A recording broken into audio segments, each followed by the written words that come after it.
বন্ধুরা দেখতেই পাচ্ছেন প্রেসার কুকারের ভিতরে মুড়ি, সেটা কি করে সম্ভব এটাই হয়তো ভাবছেন, কিন্তু দেখুন মুড়িটা একেবারেই দোকানের মতো ভাজা হয়েছে। তো আজকে বালি লবণ এগুলো ছাড়াই কিন্তু আমি 5 মিনিটের ভিতরে প্রেসার কুকারে মুড়ি ভাজা দেখিয়ে দেবো। তো দেখতে থাকুন মুড়িগুলো কত সুন্দর হয়েছে। তো তার জন্য আমি এখানে 1 বাটি চাল নিয়ে নিয়েছি। তো এখানে আমি রেশনের চাল নিয়েছি, আপনারা চাইলে যে যা রান্না করেন সেই চাল দিয়েও মুড়িটা ভাজতে পারেন, সব চাল দিয়ে হবে, কোনো সমস্যা নেই। তার জন্য আমি একটা প্লেট নিয়েছি আর চালটা ঢেলে নিচ্ছি,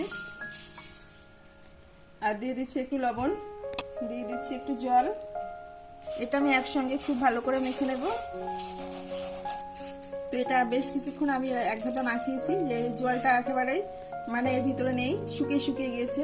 তো এই অবস্থায় আমি রেখে দেবো আরও 1 মিনিট। তো এবারে আমি চালগুলো প্রেসার কুকারের ভিতরে দিয়ে নিচ্ছি।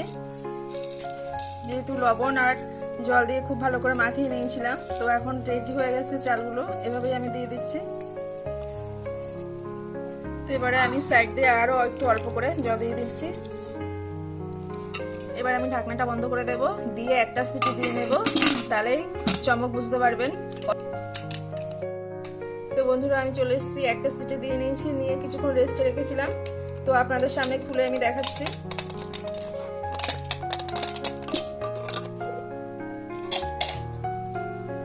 তো দেখুন আমার মুড়ির অবস্থা, মুড়িটা কত সুন্দর মুড়ি ভাজা হয়েছে। আসলে প্রেসার কুকারে কখনোই মুড়ি ভাজা যায় না, এরকমই হয়। তো আমি কিন্তু একটা ভিডিও দেখে নিয়েছিলাম,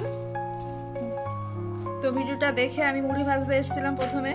তো মুড়ি তো আমার ভাজা হয়নি, তো আমি এই ভিডিওটা এই জন্য আপনাদের সামনে দেখালাম যে কিছু কিছু ভিডিও থাকে যে দেখে মনে হয় যে সত্যি, কিন্তু সেটা সত্যি নয়। তো আমি দেখাচ্ছি চালগুলোর অবস্থাটা দেখুন। আসলে প্রেসার কুকারে মুড়ি ভাজা কখনোই সম্ভব নয়, যদি কেউ বলে থাকে বা দেখিয়ে থাকে সেটা ভুল। আমি যে প্রথমে প্রেসার কুকারে মুড়ি দেখেছিলাম সেটা কিন্তু মুড়ি আমি দিয়ে নিয়েছিলাম, তার জন্য দেখতে পেয়েছেন আমি এরকম একটা ভিডিও দেখেই বানিয়েছিলাম প্রথমে একদিন। তবে এই অবস্থা দেখে আমি ভাবলাম আপনাদের সঙ্গে এরকমই একটা ভিডিও শেয়ার করি। আপনারা এই ভিডিওটা আপনাদের কেমন লেগেছে, আপনাদের পরিচিত মানে লোকেদের কাছে এই ভিডিওটা একটু শেয়ার করবেন, যাতে এরকম না আর কার ভুল হয় বা কেউ না ঠকে যায়। তো কেমন লেগেছে বলবেন, অবশ্যই কমেন্ট করে জানাবেন।